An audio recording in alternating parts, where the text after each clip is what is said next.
यहाँ पार्लियामेंट की बात यहाँ थोड़ी कही जाती है। मौका मिला तो मैं पार्लियामेंट में कहूँगा, यहाँ थोड़ी कहूँगा। लेकिन अब मेरे परिवार पर, मेरे घर पे जो कातिलाना हमला हुआ, कुर्सियाँ तोड़ी गई, मेज तोड़ी गई, फर्नीचर तोड़ा गया। Except the speaker consent. सभापति जी, आज संसद में जो कुछ हुआ अत्यधिक दुर्भाग्यपूर्ण है। मेरा मकसद किसी का अपमान करने का नहीं था। मुझे जितना कहना था सब कह चुका, नया कुछ कहने के लिए। राणा सांगा, रामजीलाल सुमन, ये दो नाम कतई गदर काटे हुए हैं। सड़क से लेकर सदन तक बवाल मचा हुआ है। करनी सेना से लेकर बीजेपी नेताओं की फौज अड़ी है कि माफी मांगे सपा सांसद, तो सांसद अड़े हैं कि नहीं मांगेंगे माफी। सपा कांग्रेस लगे हैं दलित का दांव चलने में, लगे हैं कास्ट की पिच पर बैटिंग करने में। ऐसे में जहां आज राज्यसभा में फिर से राणा सांगा और सपा सांसद रामजीलाल सुमन का मुद्दा उठा तो भयंकर हंगामा हुआ।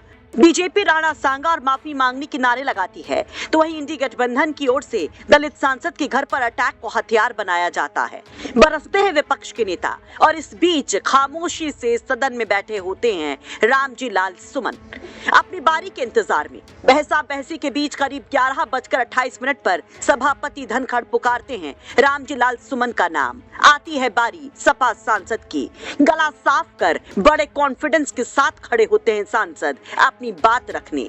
लेकिन उस वक्त जो हुआ खुद देखिए। प्लीज, दायित्व आपकी अध्यक्षता में इस पूरी रामजीलाल सुमन, श्री रामजीलाल सुमन।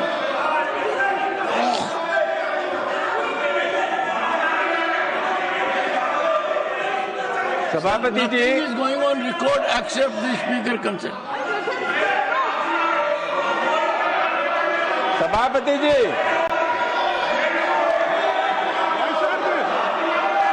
सभापति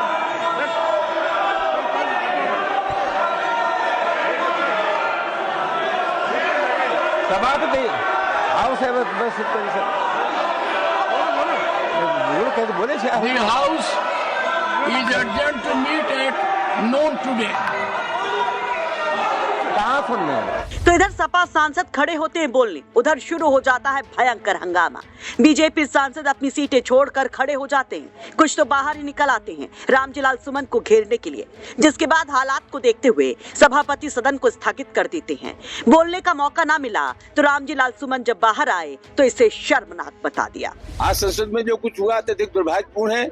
लोगों ने आरोप लगाए, लेकिन जब माननीय सभापति जी ने कृपा पूर्वक मेरे नाम को बुलाया तो मेरी बात नहीं सुनी गई। हाउस व्यवस्थित था और ये परंपरा है कि जब कोई माननीय सदस्य अपने उल्लेख में किसी सदस्य का नाम लेते हैं तो सदस्य को पूरी आजादी होती है अपनी बात कहने की। जानबूझ करके हमें बोलने नहीं दिया गया। अगली बार मेरी कोशिश होगी कि मैं राज्यसभा में अपनी पूरी बात रखूं। मेरा मकसद किसी का अपमान करने का नहीं था। मुझे जितना कहना था सब कह चुका, नया कुछ कहने के लिए। वैसे मानो सपा सांसद रामजीलाल सुमन पूरी तैयारी के साथ सदन पहुंचे थे, क्योंकि संसद परिसर में सदन में जाते वक्त उन्होंने जिस अंदाज में बयान दिया था वो भी देखिए। कुछ कहने के लिए मैं पार्लियामेंट में जो कहना चाहता था पार्लियामेंट में माफी मांगोगे?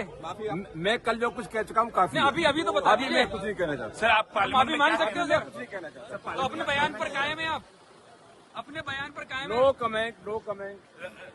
लालजी सुमन जी, क्या आप कहना क्या चाह रहे थे पार्लियामेंट में? यहाँ पार्लियामेंट की बात यहाँ थोड़ी कही जाती है। मौका मिला तो मैं पार्लियामेंट में कहूँगा, यहाँ थोड़ी कहूँगा। लेकिन अपने बयान पर कायम है कि बदलेंगे सर? जो कुछ कहना था, इतिहास की जानकारी नहीं है। मैंने जो कुछ कहना था बहुत कह दिया। मैं नई कोई बात नहीं कहना चाहता। कल मैंने कई बार एक बात कह दी है, बार बार उस बात को क्यों कह रहा? कांग्रेस कह रही है आपको सुरक्षा दी जाए। आपको सुरक्षा दी जाए क्योंकि आपके मकान पर कुल मिला करके जनतंत्र में अगर मेरी बात से किसी को नाइतफाकी थी तो कोर्ट जा सकते थे। अपनी बात कहने के तमाम रास्ते थे, प्रदर्शन कर सकते थे। लेकिन कुल मिलाकर के मेरे परिवार पर, मेरे घर पे जो कातिलाना हमला हुआ, कुर्सियां तोड़ी गई, मेज तोड़ी गई, फर्नीचर तोड़ा गया, गाड़ियां तोड़ी गई, तो कुल मिलाकर के जो खरगेजी का मतलब था वो यही था कि साहब किसी सांसद के घर पे अगर इस तरह का हमला होता है तो निंदनीय है और उसकी समुचित सुरक्षा व्यवस्था सुनिश्चित की जाए। उपराष्ट्रपति से आज आपने हम सुबह मिले थे। सर क्या कहा उपराष्ट्रपति ने आपसे? हम उपराष्ट्रपति जी से मिले थे, अपनी तकलीफ बताई थी, करना क्या है उनका काम, हमारा नहीं है। अपने घर पर हुए हमले को लेकर सपा सांसद रामजीलाल सुमन उपराष्ट्रपति के साथ 1-to-1 भी किया था। आपको बता दें कि कुछ दिन पहले राज्यसभा में सपा के सांसद रामजीलाल सुमन ने राणा सांगा को लेकर विवादित बयान दिया था, उन्हें गद्दार बताया था, जिसके बाद से लगातार हंगामा जारी है। इस बीच बुधवार को करनी सेना के लोग पहुंच जाते हैं रामजीलाल सुमन के आगरा के घर पर। जमकर तोड़फोड़ होती है, बवाल होता है। इसके बाद शुरू होता है दलित वाला दांव। विपक्षी नेता कहते कि रामजीलाल सुमन दलित हैं, इसलिए सब कुछ हुआ। सीधे सीधे समाजवादी पार्टी कहती है कि अगर करनी सेना के इन लोगों पर कार्रवाई नहीं होती है तो ईद के बाद होगा हल्ला बोल। कांग्रेस बखूबी सदन से लेकर सड़क तक समाजवादी पार्टी का साथ देने का ऐलान करती है। पल्लवी पटेल सरीखे नेता भी कूद जाते हैं रामजीलाल सुमन के समर्थन में, क्योंकि मसला दलित पॉलिटिक्स का जो है। लेकिन जिस तरीके से सदन में बोलने खड़े हुए रामजीलाल सुमन नहीं बोल पाए, उस पर आप क्या कहेंगे? कमेंट बॉक्स में अपनी राय जरूर रखिए। दिल्ली से पीयूष मिश्रा के साथ ब्यूरो रिपोर्ट, यूपी तक।